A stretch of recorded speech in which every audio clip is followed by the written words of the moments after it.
कामो न आई, अब से काल मोर मान शान तोरे कामो न आई, अब से काल मोर मान शान तोरे कामो न आई, कामो न आई हो कामो न आई, कामो न आई हो कामो न आई, अब से काल मोर मान शान तोरे कामो न आई, अब से काल मोर मान शान तोरे कामो न आई।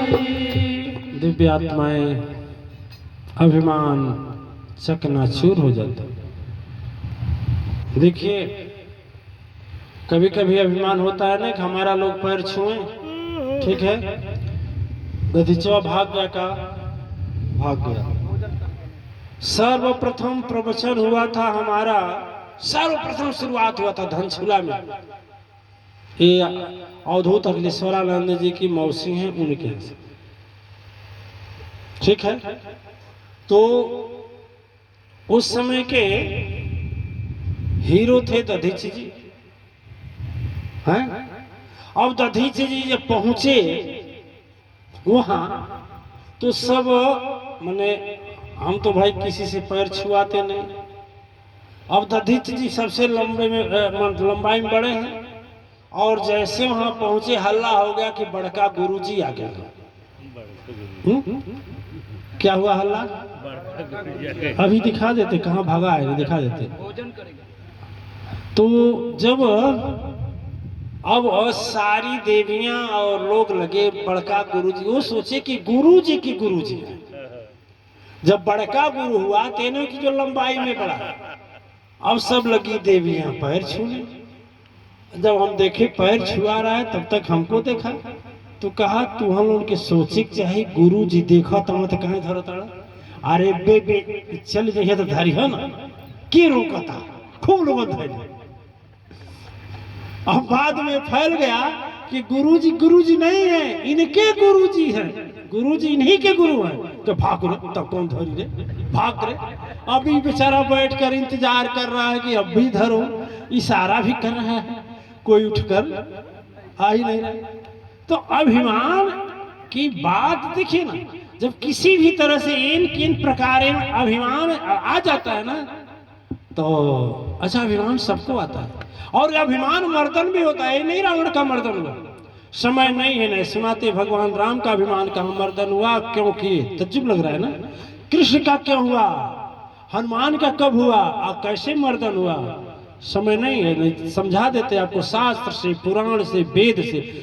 जो भी महापुरुष अभिमान हुआ वो इसलिए किए कि आप लोग देखो कि भले ही भगवान हो वो अभी अभिमान करें तो उनका भी पूर्ण नहीं होता। अभिमान हमेशा चकनाचूर होता है, पूर्ण नहीं होता है। दिव्य आत्माएं इसलिए हमेशा अभिमान से ऐसा पनपेगा, सजग रहना, ठीक है।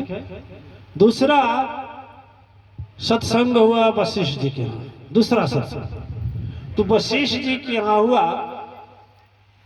तो हम वशिष्ठ जी के यहाँ जाने का रास्ता नहीं था, जिसके दरवाजे से रास्ता, जिस दरवाजे से होकर हमें जाना था वह इतना द्रोही आदमी था।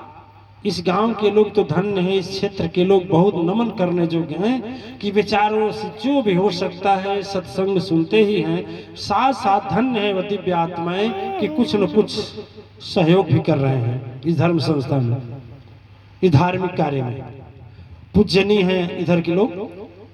एक बात ये देख लीजिए कि हम जब जाते थे ना तो वह आदमी क्या करता था, मेरे रास्ते में ही रहट्ठा जानते हैं, यानी अरहर की सूखी लकड़ी, अरहर होता है ना, अरहर की फसल, उसका सूखा ला करके रख देता था। कहाँ रखता था? ठीक गाड़ी के सामने। जो लघु आचार्य थे उतरते थे, गाड़ी के सामने से हटाकर फेंकते थे। समय बीत गया, कोई ध्यान नहीं दिया। अभी हम जानते हैं 10, 15 या 20, 25 वर्ष के बाद वशिष्ठ जी के यहाँ हम पहुंचे थे अब देखें तो वशिष्ठ जी के यहाँ जाने के लिए इतना बढ़िया रास्ता हो गया, और उस घमंडी के दरवाजा पर कोई घूम करके भी देखने वाला तो मर गया कि जिंदा, जिंदा है कि मर गया, जिंदा है। ऐसे लोग जल्दी मरते भी नहीं, ऐसे लोग जल्दी मरते भी नहीं हैं। तो देखिए इंस्पेक्टर साहब जान रहे हैं क्या उनको, जान रहे हैं, आप भी जान रहे हैं, अच्छा अच्छा।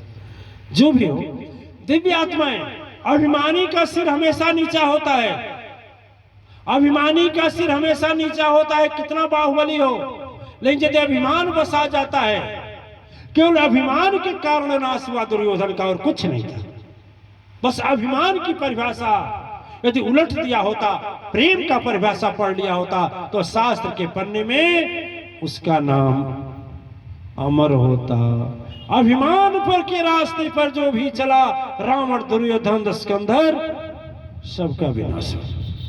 और यदि हम लोग भी चलेंगे तो हम लोगों का पुण्य भी खा जाएगा, तपस्या भी खा जाएगा, सत्य भी खा जाएगा, 2-2 घंटा बैठकर सदगुरु के साथ सत्संग करते हैं वो भी चला जाएगा, और सुख संपत्ति भी चली जाएगी। इसलिए अभिमान छोड़ करके प्रेम से, हृदय से सबसे मिले, सबसे जुले, सबको अपना बनाए, अंत में न रहें। जिस समय यह शरीर छोड़कर जाएं तो भी आपके लिए लोग रोएं, तड़पें, पश्चाताप करें कि धन्य है महाराज।